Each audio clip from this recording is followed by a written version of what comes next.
N'hésitez pas d'aimer la vidéo si elle vous plaît et n'oubliez pas de vous abonner et activer la cloche de notification pour ne rater aucune de nos prochaines vidéos. On commence. Le film s'ouvre sur une femme nommée Mallory, Sandra Bullock, racontant à deux enfants, connus uniquement sous le nom de Boy, Julian Edwards, et Girl, Vivien Lyra Blair, qu'ils se lancent dans un dangereux voyage sur l'eau. À quel point il est urgent qu'ils portent des foulards sur les yeux lorsqu'ils sortent. Mallory attrape la boîte avec ses oiseaux à l'intérieur et emmène les enfants sur le téléphérique avant de trouver un bateau et de sauter sur la rivière. Il y a 5 ans. Mallory est une artiste enceinte. Elle reçoit la visite de sa sœur Jessica, Sarah Paulson, et les deux regardent un reportage sur les suicides de masse inexplicables qui ont commencé en Sibérie et se propagent maintenant à travers l'Europe. Jess remarque la peinture de Malloria, qui, selon elle, symbolise un manque de connexion, mais Jess lui dit que ce ne sera pas le cas avec un bébé. Il propose alors d'accompagner Mallory chez le médecin. Mallory rend visite au docteur La Femme, Parmain des Nagras, et plaisante avec Jess sur la consommation d'alcool pendant la grossesse. La femme ne trouve pas les commentaires très drôles et offre à Mallory l'alternative de faire adopter l'enfant par quelqu'un si elle sent qu'elle n'est pas prête à l'élever. Alors qu'ils sortent du bureau, Mallory et Jess remarquent la femme qu'ils ont croisée plus tôt, qui agit maintenant de manière erratique et se cogne la tête contre la vitre. Ils se rendent compte que tout ce qui a influencé les gens en Europe et en Sibérie est maintenant arrivé en Amérique. Ils courent dehors juste au moment où le chaos frappe, les gens poussent des voitures dans la rue. Jess poursuit Mallory, mais peu de temps après, les yeux de Jess prennent une couleur étrange alors qu'elle commence à sembler effrayée par quelque chose qu'elle seule peut voir.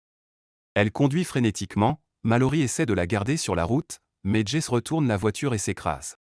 Mallory court avec tout le monde. Elle est renversée et tombe devant la maison. Une femme nommée Lydia, Rebecca Pigeon, sort de chez elle pour aider Mallory, même si son mari Douglas, John Malkovich, proteste.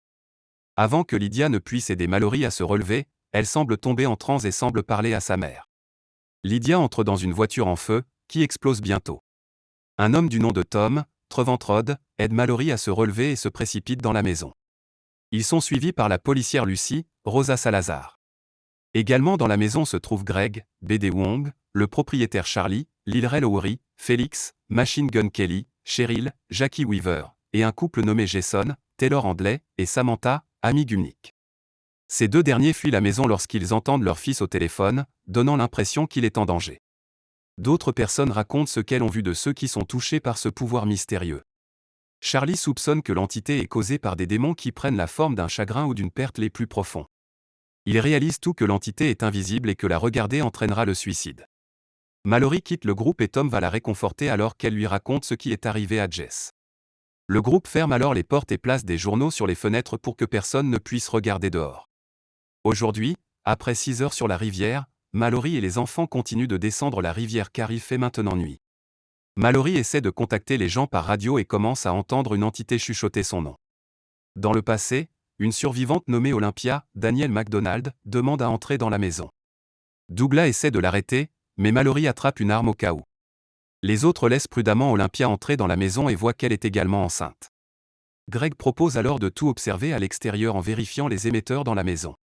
Il s'assoit devant les ordinateurs en attendant de voir quelque chose sur les moniteurs, puis on dirait qu'ils le font. Et puis les autres entendent un bruit sourd venant de la pièce. Ils se précipitent à l'étage à temps pour voir Greg basculer et se fracasser la tête sur le bord, le tuant. D'autres détruisent alors l'écran de l'ordinateur. Plus tard dans la nuit, Olympia essaie de parler à Mallory des noms de leurs enfants potentiels, mais Mallory veut être laissée seule. Il se promène et pense qu'il entend un bruit fort dans la maison, mais découvre que c'est juste Lucy et Félix qui se connectent. 14 heures sur le fleuve. Mallory entend une voix masculine, Happy Anderson, crier qu'il est prudent de retirer le bandeau, mais Mallory ordonne aux enfants de ne pas le faire.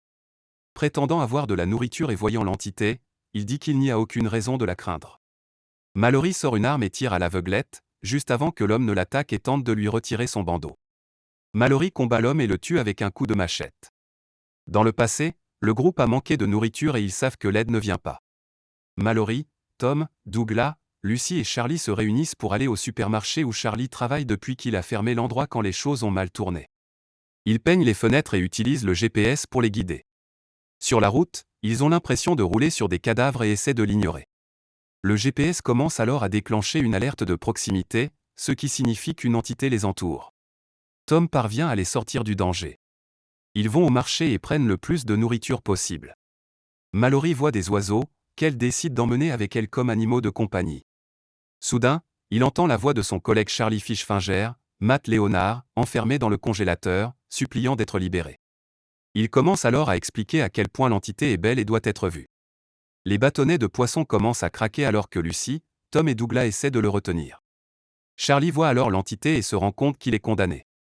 Il attaque Fischfinger et les fait enfermer tous les deux dans un congélateur où Charlie meurt et laisse les autres rentrer chez eux. La voix de Fischfinger peut encore être entendue implorant d'être libéré. Cette nuit-là, Mallory se lie brièvement avec Douglas à propos de leurs problèmes personnels.